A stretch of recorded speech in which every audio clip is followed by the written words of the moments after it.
The rust bled orange tears down the concrete wall. Each drop that hit the floor echoed the shallow rasp of Leo's breathing. He lay buried under a mound of threadbare blankets, a small hill in the gloom of their shelter. His eyes were closed, his pale face a stark map of fragile bones beneath thin skin. Elara touched his forehead. The heat was a familiar enemy. She adjusted the damp rag, her calloused fingers gentle against his temple. "Mama!" His voice was a dry whisper, barely a sound. She leaned close, her own hunger a dull ache she had learned to ignore. "I'm here. I'm going to get you some food, some real medicine." He gave a small, weak nod and his eyes drifted shut again. Hope was a dangerous thing. It was a currency she could not afford. But desperation was a tool. She picked up the worn rucksack and the steel pry bar from the floor. A final look at the rise and fall of Leo's chest, and she slipped out into the gray twilight. The AgriCorp distribution hub loomed over the skeletal remains of the old city. A monument of clean lines and brutalist function, ringed with razor wire that glinted like a predator's smile. Surveillance cameras pivoted on silent servos, their red lights sweeping across the perimeter. She moved in the spaces between their gazes, a ghost in the ruins. A collapsed section of the outer wall near a storm drain-out flow gave her the opening she needed. She squeezed through the reek of stagnant water and decay clinging to her clothes. Inside the compound, the air was different, sterile. A low, electric hum vibrated through the soles of her boots. She pressed herself flat against the corrugated steel of the main warehouse, her heart a frantic drum against her ribs. The loading bay door was her target, a magnetic lock but an old model. She wedged the tip of the pry bar into the seam. She put her weight into it. The metal groaned in protest. A sharp crack and the lock gave way. The air inside tasted synthetic. Harsh fluorescent lights banished all shadows, illuminating a cathedral of steel shelves. Towers of nutrient paste, canned proteins, and dehydrated grains stretched into the artificial sky, each package stamped with the green and gold AgriCorp logo. A world of food, enough to last 1,000 lifetimes. She moved down an aisle, grabbing what was light and calorie-dense. Her rucksack filled quickly. Then she saw the medical bay. It was a smaller, caged section at the far end of the warehouse. She cut through the chain link with wire snips, antibiotics, fever reducers, saline drips. She swept them into her bag, her hands shaking with a surge of triumph. It was more than she had dared to hope for. Behind a stack of medical kits sat a small, black briefcase. It had no logos, just a single biometric lock glowing with a soft blue light. It did not belong here among the bulk supplies. It was something else, something important. She could leave. She had what she came for. Leo needed her, but her gaze stayed fixed on the case. This was a place of rules and order. This case was an exception. Ignoring the screaming voice of caution in her head, she lifted the pry bar. She brought it down hard on the lock mechanism. Once, twice.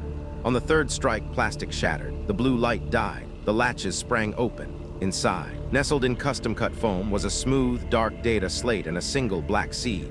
The seed was no bigger than her thumbnail, shaped like a teardrop and felt cold to the touch. It seemed to absorb the light around it. She picked up the slate. Its screen flickered to life, displaying not words, but a complex branching diagram that looked like the root system of a dying tree. A metallic clang echoed from the far end of the warehouse. A patrol. She had seconds. She shoved the slate and the strange, cold seed into her rucksack, leaving a few cans of food on the floor to make space. She had what she came for, and something she never knew existed. The sky was the color of old bruises. Dust fine as milled flour coated Elara's tongue and settled in the lines around her eyes. She walked with her head down, watching the cracked earth, the skeletal remains of cornstalks clawing at the air. Beside her, Leo's smaller steps scuffed a syncopated rhythm against her own. He clutched a small wooden bird, its paint worn away by the constant friction of his thumb. A flicker of movement ahead, not the wind. Elara stopped, her hand landing on Leo's shoulder, a silent anchor. He froze, his pale face turning up to hers. From behind a cluster of rust-colored boulders, a woman emerged. Her face was a roadmap of sun and worry, her eyes tired but sharp. She held no weapon, but her stance was a barricade. "You're a long way from an AgriCorp zone," the woman said. Her voice was rough, like stones grinding together. Elara pushed Leo slightly behind her. "We're not with them. We're looking for the Genesis vault." The woman gave a short, bitter laugh. She looked at Leo, huddled against Elara's leg, and the hardness in her expression softened into something like pity. "Come, before a patrol drone spots you." The settlement was a fragile pocket of life cupped in a rocky depression. Shelters of scrap metal and tarpaulin huddled around a communal fire pit. The air smelled of wood smoke and damp earth. The woman, Mara, led them to the fire. She gave them water in a dented tin cup. "There is no Genesis vault," Mara told them, her gaze fixed on the flames. "Not for people like us. AgriCorp offers salvation, but it's a lie. They give you a seed that grows one season, beautifully. Then the plant dies and turns the soil to poison. We call it the Judas Seed. It promises life and delivers a slow death to the land. A low drone began in the distance. It was a familiar sound, the hum of a hornet's nest, and it grew louder with terrifying speed. Heads snapped up. Panic rippled through the small camp. The drone became a roar as 3 black transport ships crested the rocks, their engines washing the camp in a storm of dust. "Run!" Mara screamed, shoving Elara and Leo towards the back of the hollow. "Go!" The air split with the sharp crack of weapons. Uniformed soldiers descended, their faces hidden behind dark visors. They moved with a chilling efficiency, their weapons spitting fire. Chaos erupted. Elara threw herself over Leo, shielding him with her body as the world dissolved into screams and the smell of ozone. A soldier fell nearby, his posture unnaturally still. A datapad lay on the ground beside his outstretched hand, its screen glowing faintly. Elara scrambled forward, snatched the device, and shoved it into her pack. Mara was on her feet, a piece of rebar in her hand, a final, futile act of defiance before a burst of energy threw her back against the rocks. Elara grabbed Leo's hand and pulled him into a narrow crevice at the far end of the hollow. They ran, the sounds of destruction chasing them, until their lungs burned and the settlement was just a memory of smoke against the bruised sky. They found shelter in the husk of an ancient, withered oak. Leo sobbed quietly into her side. Elara's hands shook as she pulled out the datapad. The screen was cracked but functional. It was an internal memo. Her eyes scanned the text, her breath catching in her throat. Asterisk Genesis Vault Program, Public Decoy Protocol successful, Primary Asset BR7 secure, AgriCorp Regional Command, the Spire. Asterisk the Genesis Vault was a lie. A ghost chase designed to keep people like her busy while AgriCorp held the real seeds. Elara clutched the datapad, the plastic digging into her palm. Her hope, once a desperate, fragile thing, now hardened into something sharp and cold. She looked up past the gnarled branches, towards the horizon where, impossibly distant, a single needle of a structure broke the skyline. The Spire. The salvaged comms unit crackled, a sound like dying insects. A voice, calm and measured, filtered through the static. Dr. Aris Thorne. The Judas Seed, Elara whispered, her fingers tight around the single perfect grain in her palm. "It works. It can save us." The voice on the other end did not carry relief. It carried the sterile chill of a laboratory. "Save you? Child, the blight isn't a disease. It's a design feature." Project Phoenix was never about a cure. It was about control. The concrete floor of the bunker seemed to drop away. Elara's breath hitched. The grain of wheat in her hand felt like a shard of glass. "The failsafe is in the Spire," Thorne continued, his tone academic. "A single terminal can reverse the sterilization protocol. A maintenance conduit on the north face, level 3. It will be unguarded. Hope is a stubborn poison. It burned through her shock, a desperate, foolish fire. For Leo, she had to try. The Spire's metal skin was cold and seamless against her palms, a stark monument in a city of graves. Below, the ruins were silent. Above, the monolith hummed with a life that felt alien. The conduit was exactly where Thorne said it would be. The grate came away with a soft click. Inside, the air tasted of ozone and disinfectant. Polished white corridors stretched under flat, glowing panels. It was silent. Utterly, unnervingly silent. She followed the path Thorne had described, her worn boots a sacrilege on the immaculate floor. A door slid open at the end of the hall, bathing her in light so bright it was a physical blow. A man stood silhouetted in the doorway. He wore a crisp AgriCorp uniform, the lines sharp enough to cut. His posture was rigid, his face a mask of cold satisfaction. "Dr. Thorne sends his regards," Cale said. His voice was smooth, without the static of a long-distance call. "He's just down the hall. We needed to be sure you were the one."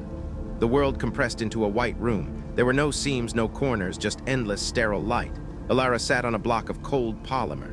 Cale stood over her, a predator enjoying the final moments before the kill. "You are a valuable asset, Elara," he stated. "People are losing hope. They need a symbol, a girl from the wastes who, against all odds, found the key to our salvation." He gestured to a wall which shimmered and became a screen. Leo.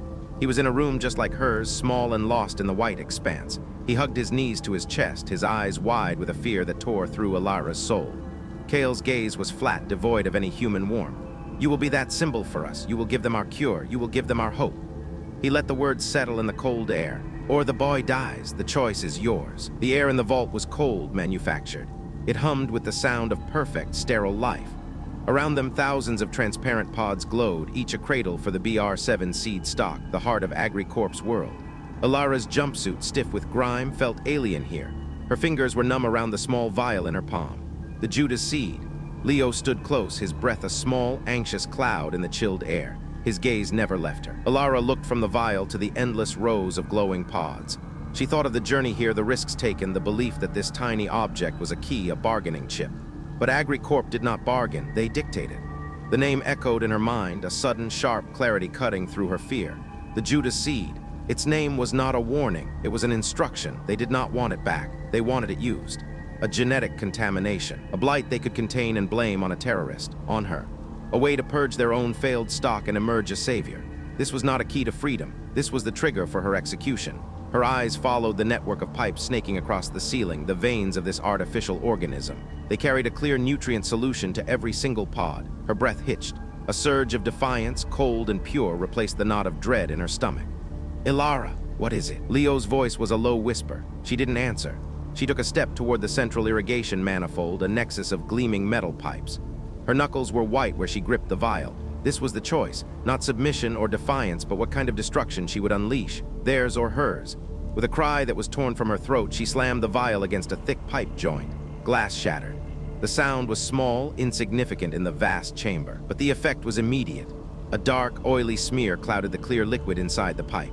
It swirled for a moment, then was pulled into the current, a tendril of poison racing through the vault's circulatory system. A shrill alarm blared, a violent shriek that shattered the sterile quiet.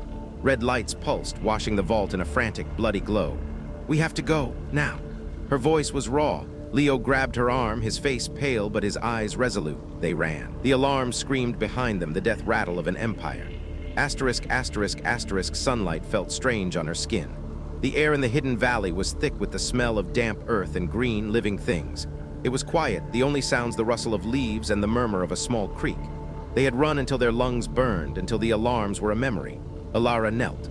The grime on her hands mixed with the rich, dark soil. She opened her palm. Inside lay a handful of heirloom seeds, wrinkled and unassuming. They were nothing like the sleek, uniform pellets in AgriCorp's vault. They were real. She pushed one into the earth with her thumb, then another. Leo knelt beside her, his presence a silent, steady anchor. This was not an act of destruction. It was the opposite, a quiet, hopeful beginning. Each seed she planted was a promise, a tiny anchor for a future they would have to build themselves.